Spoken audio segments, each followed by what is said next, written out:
So how do you go from having an idea to a finished, professionally made photography book? That's what we're going to talk about in this video. I made this journey just a few months ago, and I want to share that journey with you.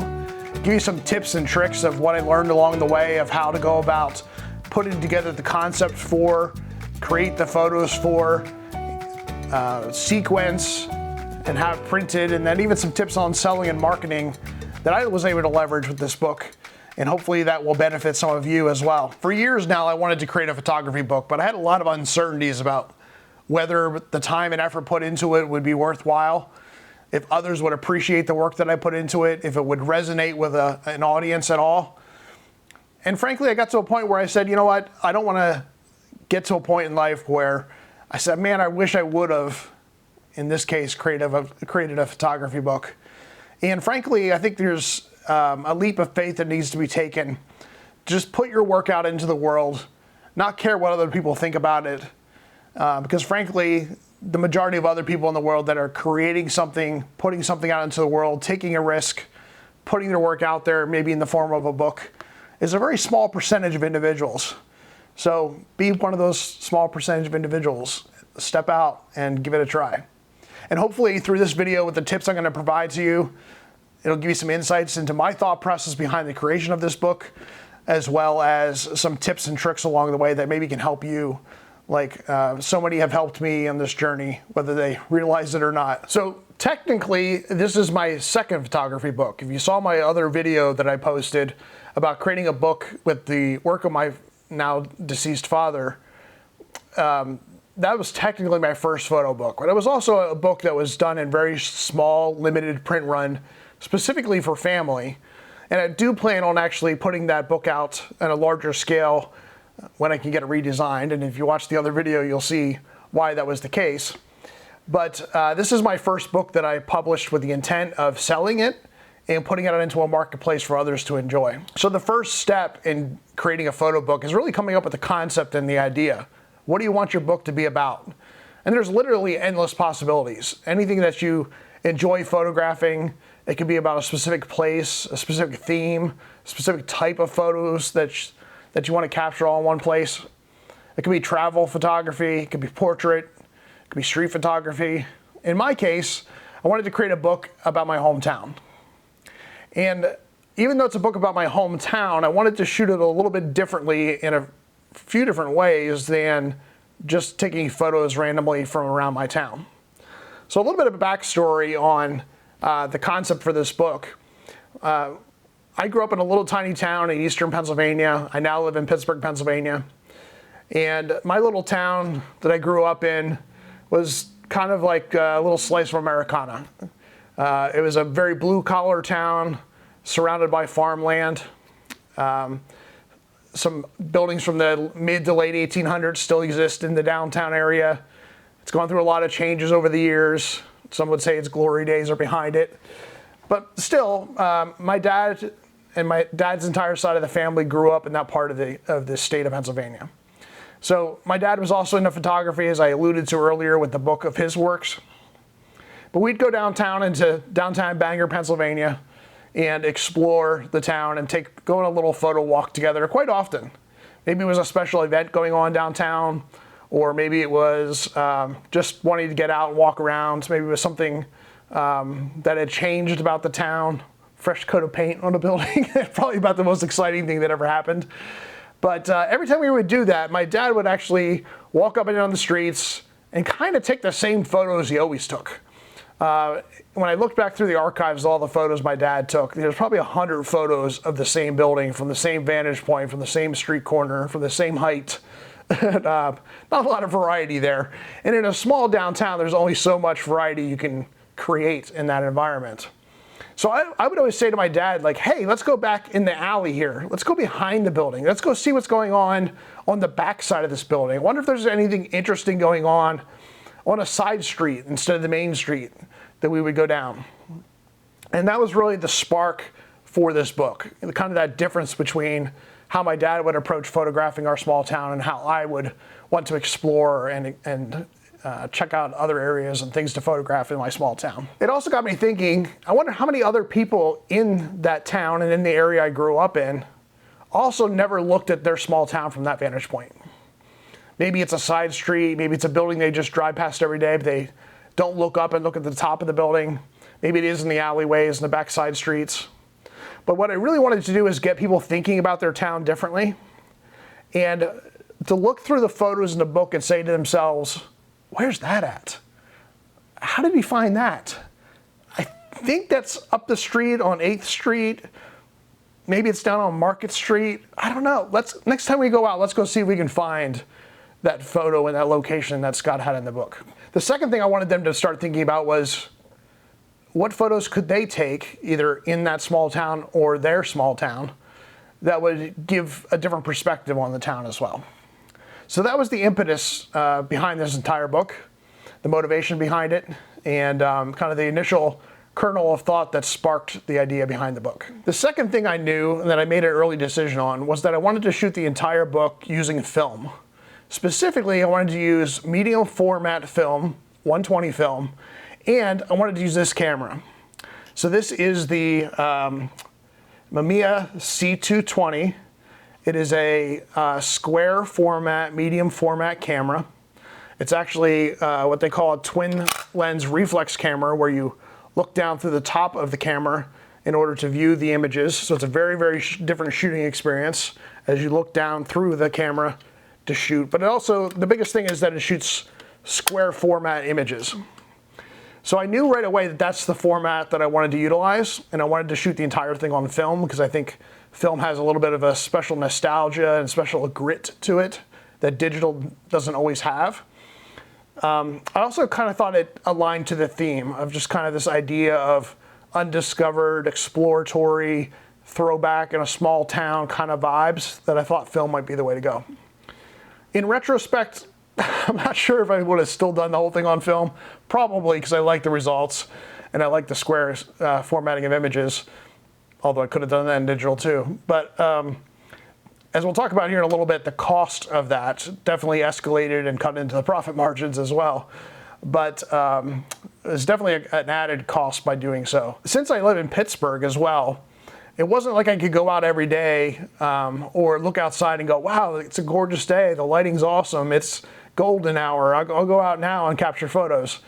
I was only in Eastern Pennsylvania visiting family or back in that region for a special event on a few occasions a year. So basically it was on those various trips that I would go back that I would try to capture the content for the book.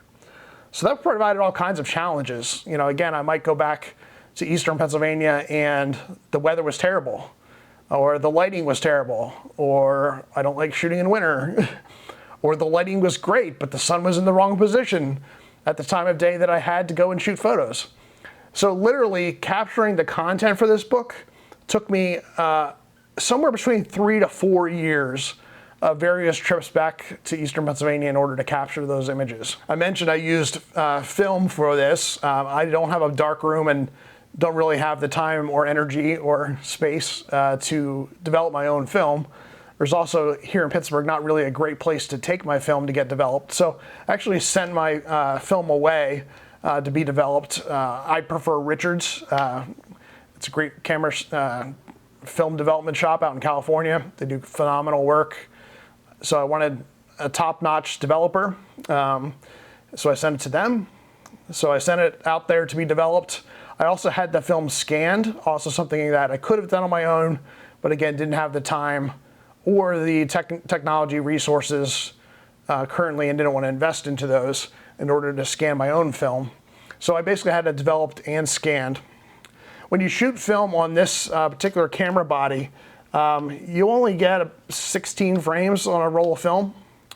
And I probably shot about 15 rolls of film over the course of that period of time. So developmental costs were about $20 per roll of film to have developed and scanned, plus the cost of the film itself, which is typically $5 to $6 a roll now.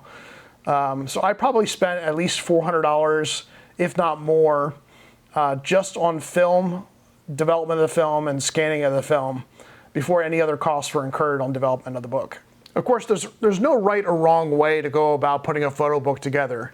You know, you can create a file or folder on your desktop and dump images into there, sort them the way you want to. For this particular book, and being that they were film images, I was going to sell the book, so I wanted to make sure that the images looked the way I wanted them to as far as quality and post-production editing, which thankfully I didn't have to do a whole lot of, a little bit of raising up some of the shadows. But for the most part, I didn't do a whole lot of editing on the images. But what I decided to do is print all the images. So these are the prints I made. I just went to MPix, I believe it was, which makes really cheap, but yet quality, fast turnaround on prints.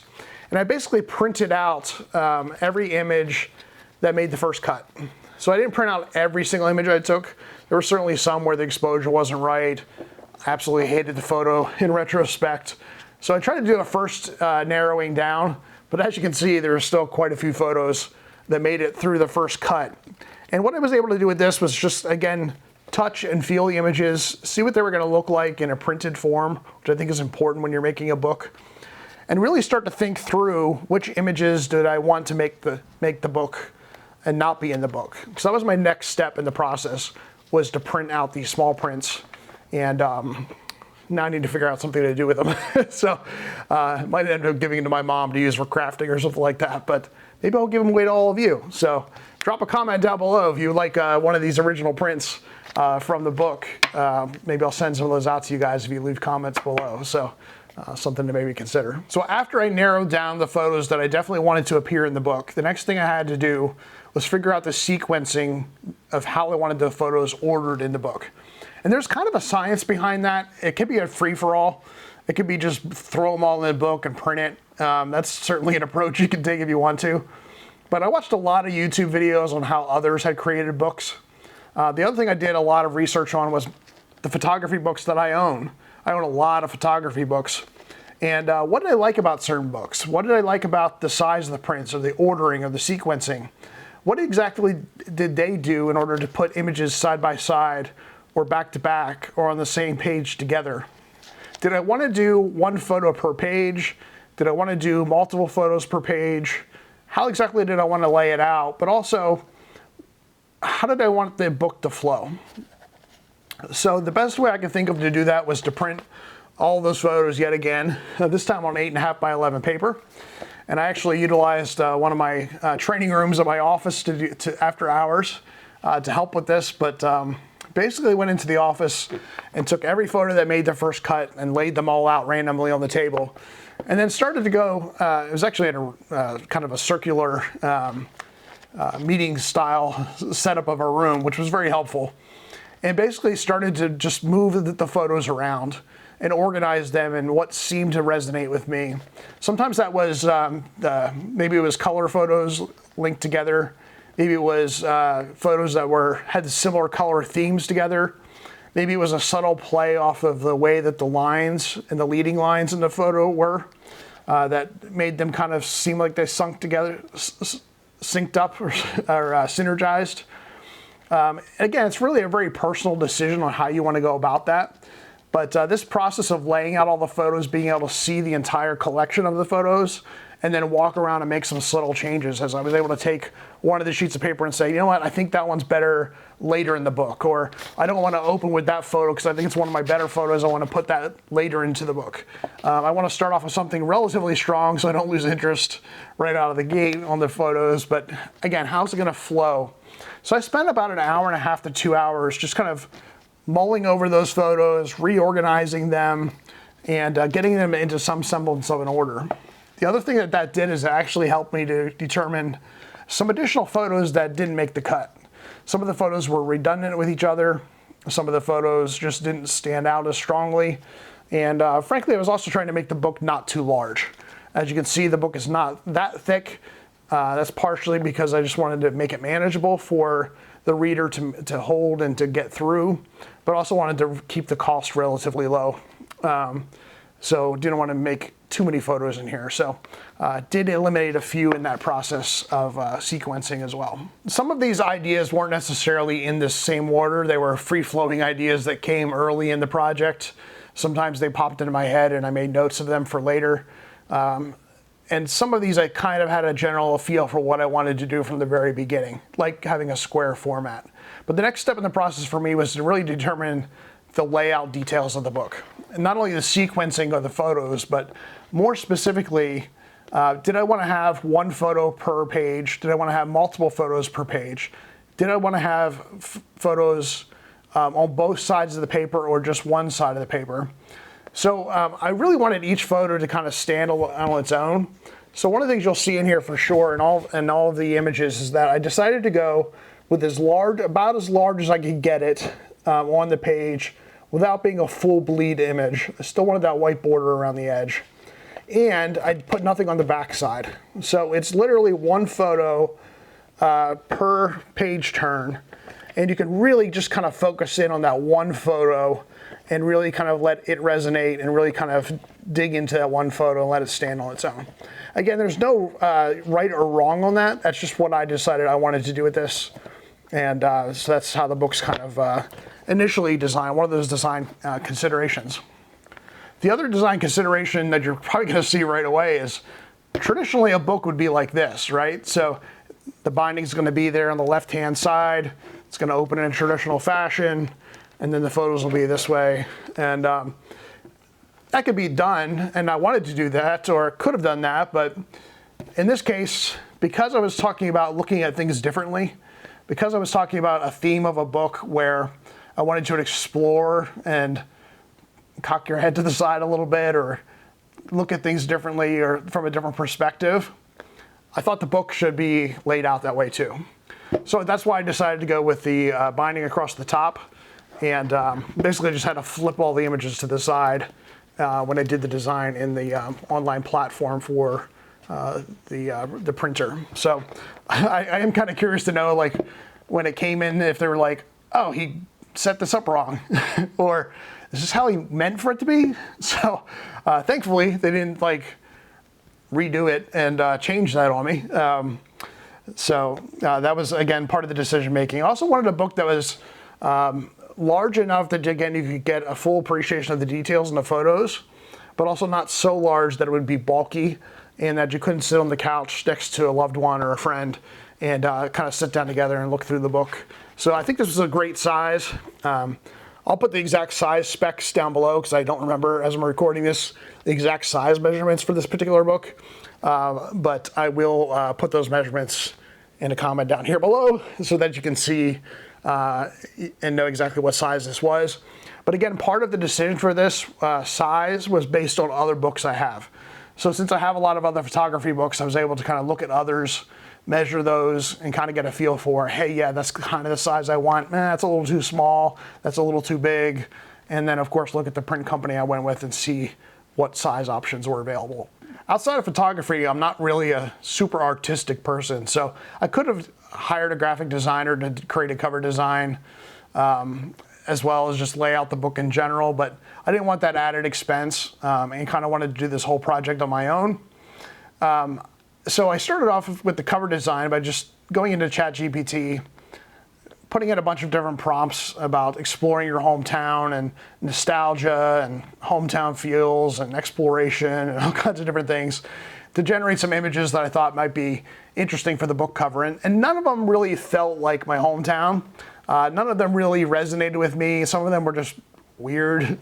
So I kind of threw that out early on, and after a few trial and errors, I decided to just keep the book simple and clean.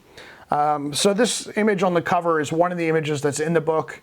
It's actually a pretty iconic building in our downtown, the old fire hall that's now our heritage center. We're kind of a history museum for the area. So it's pretty iconic, right in the middle of town.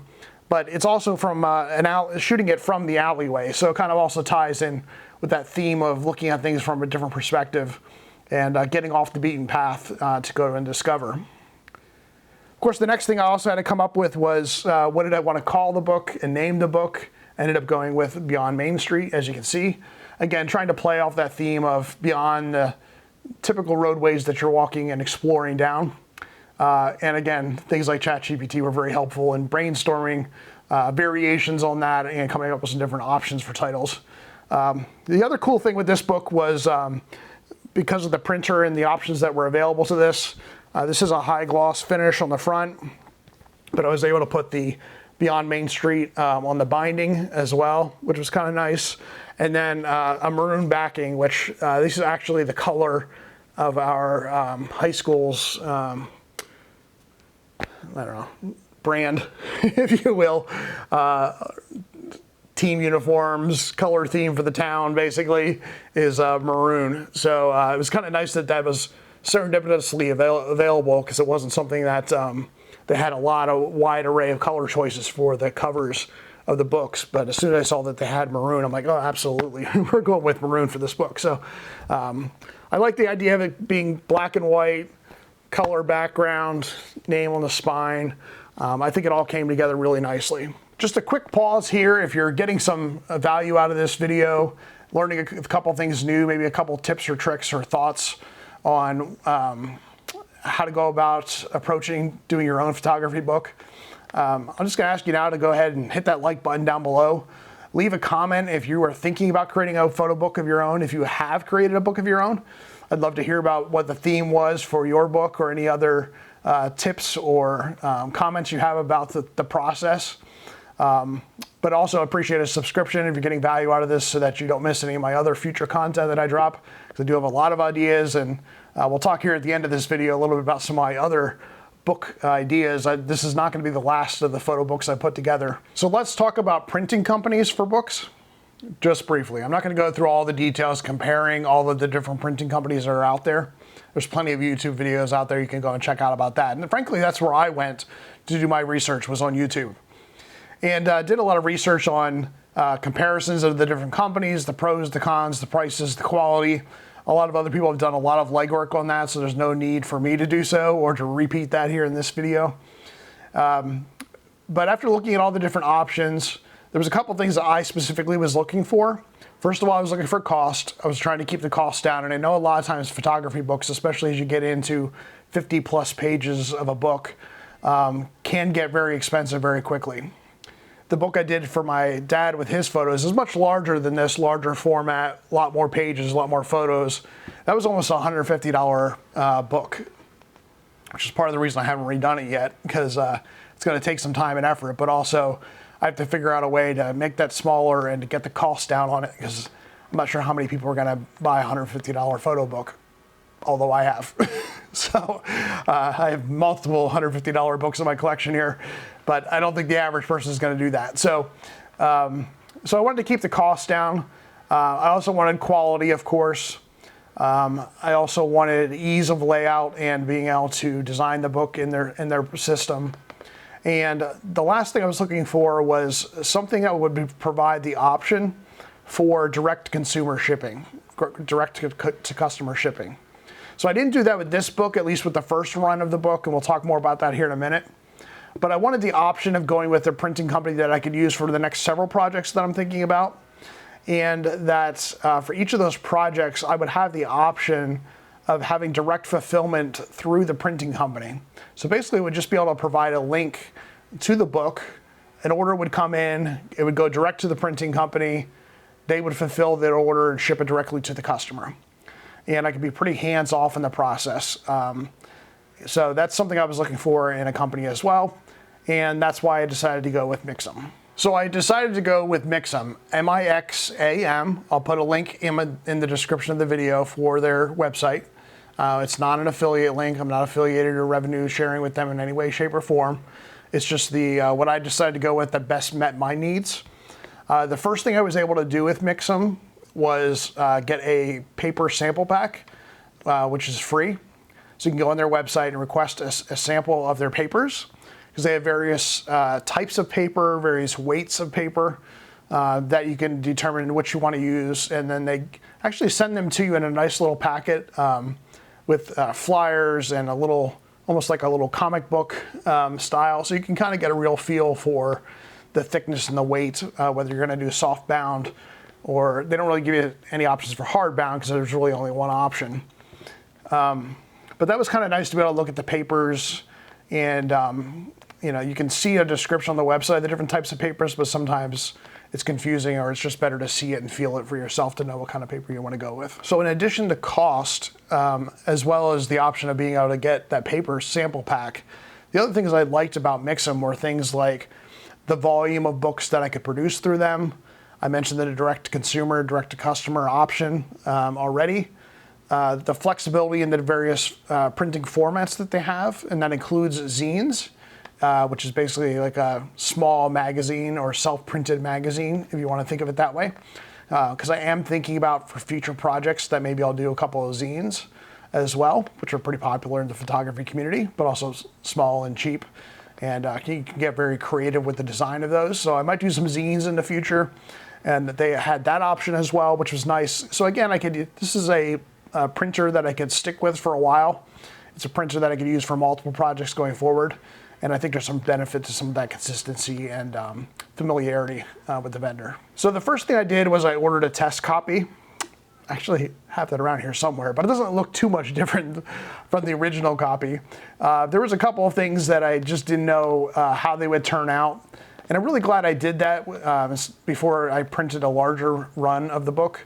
And I made a couple of small changes. I didn't like the font on the edge of the book, so I changed that up a little bit. I didn't like the font on the text that I put in the book. I also had a little bit of issues with the photo not bleeding to the edge. So I was able to figure that out with the test run of the book. So I did one print of the book. It was a little bit more costly because obviously when you print in volume, you get a volume discount. So it was a little bit more costly to do that for just printing of one book, but I thought it was important just to be able to check the quality, make sure it was up to my standards, make sure it was something I felt comfortable selling to someone else, and just see how the overall formatting of the book looked. That actually just made me think about something that I forgot to mention earlier when I was talking about the decisions of the layout of the book, so I'm just gonna throw it in here as a bonus item. In the book, I also decided to keep it very clean. So as you might have noticed when I flipped through earlier, there's no text in here. There's no descriptions under each of the photos. Actually, even if you go all the way to the very end of the book, there's no descriptions or location information in the book. And I did that intentionally. I wanted people, again, to be able to go out and explore and try to find the location on their own. I didn't want to spoon feed it to them. So I intentionally didn't want to tell people, oh, that's the building on this street at this address, or that's the old so-and-so building, or this is what used to be in there, or what's in there now. I wanted to keep that, again, anonymous, intriguing, exploratory, and again, just didn't want to spoon feed that information. So the other decision I decided to make is I didn't put any text at the very beginning of the book. I didn't want to give people a framework for the work before they saw it themselves. That was my thought process behind that. So I didn't want to tell them my thoughts and the inspiration and any details of how I went about creating the book or why I created the book or whatnot in the very beginning. I just wanted the work to speak for itself. So I didn't put any text at all in the very beginning of the book. I actually put some text at the end of the book, just talking a little bit about my dad, as well as kind of the premise of the book and encouraging people to go out and explore and see the world differently. So I put that at the end of the book, but I also think that kind of fits the general theme of the book being a little bit different, a little bit quirky, and a little bit unique in its design compared to most books that people are probably familiar with. I will say the one thing I wasn't 100% thrilled with was the online design tool that Mixam has for designing and laying out a book. I could have used Canva. I could have used created PDF images and uploaded those in. I could have had a designer design the book for me. But again, I didn't want to go through those hassles. I wanted to keep things relatively simple. And while I have a Canva account and I use it a little bit, the idea of laying out an entire book with it, I wasn't exactly sure how to go about doing. So I decided to use the tool that's built into the Mixam website. And it's a little clunky and it's a little hard to navigate. It's a little hard to figure out. There's some tools and things that I've seen in other design platforms for printing that I liked better.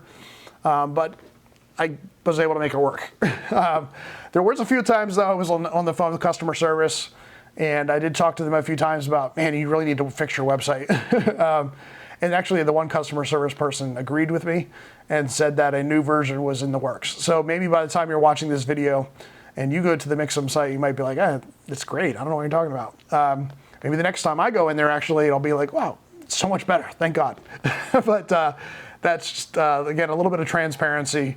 my full experience in using their platform and their website. So let's talk briefly about marketing. I knew that the book was going to have a relatively small audience, just from the nature of the content of the book, being that it's a book about my small town and my small area. Hopefully some of you are interested. I do have some copies still available from the original print run, and may do a second run as well, or a softcover version of the book.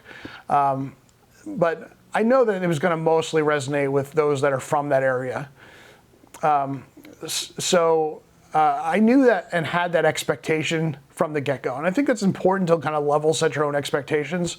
I wasn't expecting to sell hundreds of copies of this book, although it would have been nice.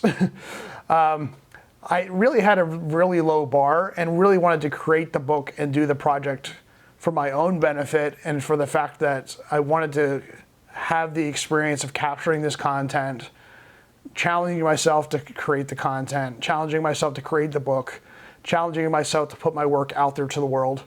And if something came of it, great. If I made a profit on it, great. But really my goal was to break even. And that was kind of the mindset I went into with the book, which I think is a healthy mindset in some ways to have. So my marketing was really aimed at that audience as well. I did put it out pretty broadly on my LinkedIn account and my Facebook account. So if there was people that were local to here in Pittsburgh or elsewhere in the country that wanted to purchase a copy of the book, they could, and some actually did. But the predominant audience that I ended up attracting and that I targeted was folks from the Bangor, Pennsylvania, broader Eastern Pennsylvania area. And to do that, I basically leveraged Facebook, and specifically affinity groups within Facebook for my hometown. So there's probably 3 or 4 different groups that are focused on various aspects of my hometown, sharing memories, asking questions, sharing updates on the community, things along that lines, kind of a community posting kind of boards. And that's what I leveraged to promote the book. And it worked out pretty well. Not only did some of my friends and family see the book via there, but also people that I had known decades ago that expressed interest and bought a copy of the book. A little bit of word of mouth, but also it was kind of a nice platform for those that did purchase the book to then come back and leave a comment and say, I got your book today, it's fantastic, I encourage others to get it too, it's really great, Scott did a great job on it. And kind of build a little bit of that sense of community and conversation and build some momentum in that space. Now I could have just posted text, I could have posted just a photo of me holding the book, something like that, but I decided to actually make a quick little video to talk about, again, the mindset behind the book, talk about the price, and talk about some of the bonus items that I included in the first print run of the book, which I'll talk more about here in a second. But let's pause for just a second. I'm going to show you that video that I created. Again, maybe it'll spark some ideas for you or give you some context as to what I did in that kind of quick little marketing promotional video. And that's what I ended up using on LinkedIn, Facebook, and I posted it to my Instagram as well to get the word out that, hey, I've got a book out there. You guys might be interested in it, check it out. So here's that video. Hi, this is Scott Dietz. I just want to let you know that my new photo book, Beyond Main Street, is now available for purchase for $65 plus $12 shipping and handling. The first 50 individuals that pick up a copy of the book will also receive a limited edition postcard, a couple of prints that are photos from the book, as well as another bonus item that will be included in your package. For those that are interested, this is just a quick sneak peek of some of the photos that you'll see in the book. You can see there's a combination of color photos, black and white photos, variety of photos, kind of a quasi scavenger hunt, if you will, going through the side streets and back streets and little nooks and crannies of Bangor. A lot of things that hopefully you'll go through here and look at and see in the book and say, where's that at? I'm not exactly sure where that is. And maybe that'll inspire you to go out and explore Bangor a little bit further, try to find all of the photo locations that are in the book, and maybe will also inspire you to go out and grab your cell phone or grab your camera and capture Bangor from your perspective and from a different angle as well. So I just showed you the version of the video that I use predominantly, but I also made another similar version of that video that was more of a coming soon. It was kind of an update on, hey, my book's coming out soon. I just got the first draft of it in, making a couple small tweaks, and then it's going to be made available, just to kind of hype up a little bit. But also, I had some individuals that were kind of ready to order as soon as the book was available. I intentionally decided to not do pre-sales for the book, though. I didn't really feel comfortable taking people's money without a specific timeline on when the book was going to be available. And being that this is my first time using Mixam, I wasn't actually sure how long it was going to take for the books to be printed and shipped to me. And so I didn't want to have that be a longer period of time than I was anticipating. I wanted to have the books fully in hand, ready to go, quality inspected, and ready to be shipped when people place their orders. So again, I think in the future books, I might do some pre-sales. That might be a great way to kind of have some money in hand to put towards the project prior to investing all the money up front. But since I wasn't looking to make a massive profit, I didn't really feel the need to do that either. So I've mentioned a few times now that I did order a small quantity of books to sell directly to folks. I then mailed those books to individuals. There was a few instances where I happened to be back in Eastern Pennsylvania and some folks wanted to meet up in person because they just didn't do Venmo or PayPal or things like that. And wanted to meet up in person. I haven't seen each other for a while. Several alumni and friends I graduated with that met up in person, a couple elderly folks too that just were more comfortable with cash, which is fine. Did those sales kind of in person. But for the most part, I shipped the books out to folks. The cost I ended up putting on this book, or the price I ended up putting on this book was $65. And how I came to that price was obviously looking at the cost of the printing of the book, the cost of some of the bonus materials that I put into the book, which I'll show you here in a second. And actually showed you in the video, so I probably won't show you here in a second because it's kind of covered in the video already. But also really kind of taking into consideration what I valued as my time and effort put into the book, while also trying to keep the price relatively manageable for folks that might not be diehard photography people or maybe didn't have a personal connection to me. So I wanted to make it reachable for folks, while at the same time not making it so cheap that the work wasn't valued as well.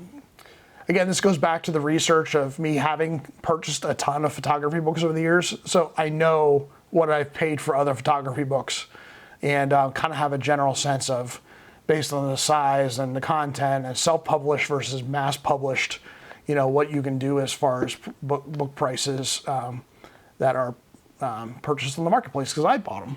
But of course, I'm a photo enthusiast, so there's a little bit of a difference between them and the audience that I was targeting. So I ended up charging $65. I did charge shipping and handling on top of that. It was something I wondered if it would push the price point a little bit too far, as well as if it would just be a turnoff to folks, or if I did a flat shipping rate, would I lose money on that based on where I was shipping it to? But I really didn't have anybody push back at all on the shipping and handling costs. I basically added an additional $12 per photo or per book to ship out. And that included my packaging materials. As you saw in the video, I had that canvas bag. That's kind of what I wrapped it in, as a makeshift bubble wrap. And then I put it in a bubble mailer. Actually, I have these bubble mailers right here. So just a thin bubble wrapper to kind of keep the shipping costs relatively low, but yet at the same time keep the book well protected between that and having the canvas bag wrapped around it. Didn't have any issues that I'm aware of with damage to the books having arrived, which is good because I didn't want to have to deal with that either.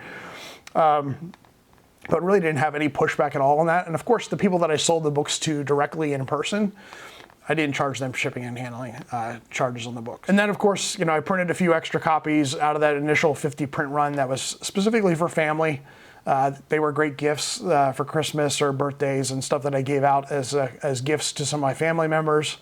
And then I kept a couple copies for myself as well, just to have for perpetuity or to give to somebody in the future. So I think I ended up selling, in full transparency, I think I ended up selling about 35 of the 50 books. I gave about 8 of the books away, and then still have a handful of the original print run still here. So again, if anyone is interested, just leave a comment below, drop me an email, message me on Instagram, and I'd be happy to sell you a copy. And then again, there might be another print run direct from the Mixam platform or a soft cover in the future, but we'll see where we go from there. But if you're interested in picking up a copy, let me know. And of course, those bonus items that I mentioned in the video, those are only for the first 50. I wanted to add some extra specialness to the first 50 customers that purchased. So those bonus items will kind of go away. And those things included, if you didn't watch that part of the video, hopefully you did, but if you didn't watch that part of the video, was a print, a sticker, a postcard, and then a canvas bag that all kind of align with the theme of the book and or images from the book. So I included those as bonus items. And frankly, they didn't really cost me a whole lot of money to throw in. So they didn't eat drastically into the profit margin on the book, which again, wasn't a huge concern of mine anyway. So the creation of this book was definitely a great learning experience for me. Not only the process of how to go about laying out the book, selecting the photos, certainly things I would have done differently in the process now that I've done it once. But I'm very satisfied with the end results. I'm very satisfied with the feedback that I've gotten from people that I've sold the book to. I'm very, very happy that I decided to put myself out there and just try something. It's amazing how many people commented to me that very thing too. Wow, it's so awesome that you put a book out there. I've always wanted to do that, but I just never get around to doing it, or I'm not sure what I would do, but man, I think it'd be cool to do a book someday. So to be able to say that, you know, you can kind of check that off your bucket list, so to speak, but also not living in your fears, not living in your doubts, not living in that limbo of what if or what if not, and just go ahead and do it and give it a try. You might be surprised by the results, but also again, it's just nice to have a tangible result and a tangible item that you've created, that you've put some of your time and effort into, especially when it comes to photography, where way too often now we just look at images on our cell phones or on the computer, and the printed image in the book is not as popular as it used to be, and I think we need to bring that back as much as possible and continue to print our work as much as possible. So this is a great way to do that. I'll just conclude with a little sneak peek of what's to come. I have a lot of ideas for other books that I'd like to do. I mentioned potentially a paperback version of this. I've also mentioned the book of my dad's work that I want to recreate and make available in some form or shape or form, available to the general public to purchase. I actually have another book of my hometown that I'm working on. So as I was wrapping up this book and talking to folks and exploring my hometown, another idea sparked around that was kind of unique. So I already started to work on that. I was back east a couple weeks ago and started to capture that all digital this time. Not going to do film this time, but I'll be able to reuse some of the photos that didn't make the cut for this book. I'm going to incorporate a few photos that my dad took, but I already started to capture some of the images for that book. And hopefully sometime in the next couple of years, I'll be able to put that book out again. Same process. It's going to take me multiple trips of going out there to capture all the content. The last day I was there, actually, I was going to take a half day and just explore and really try to get as much of the content captured as possible. And it was a overcast, dreary, gray, ugly, boring day. So there went that. So I came back to Pittsburgh early. But I also have some ideas for some things like a street photography book, maybe a book of some of my travel work.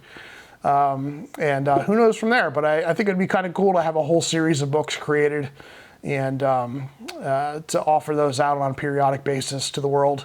And so hopefully, again, you got some insights into why I created this book, how I went about it, how I approached it.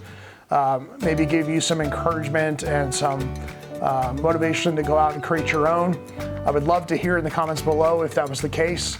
If you have created your own book, if you're in the process of creating your own book, if you're going to create your own book as a result of this, or any questions that you have for me, I'd be happy to answer those questions as well. So throw those down in the chat. I want to make this a community. I want to make this an engaging community where we can share information and I want to pour back into those that are hobbyists like myself and just love photography like I do. So thanks again for watching. Thanks again for the like and the subscribe, and I'll be back with you again soon. Have a great day.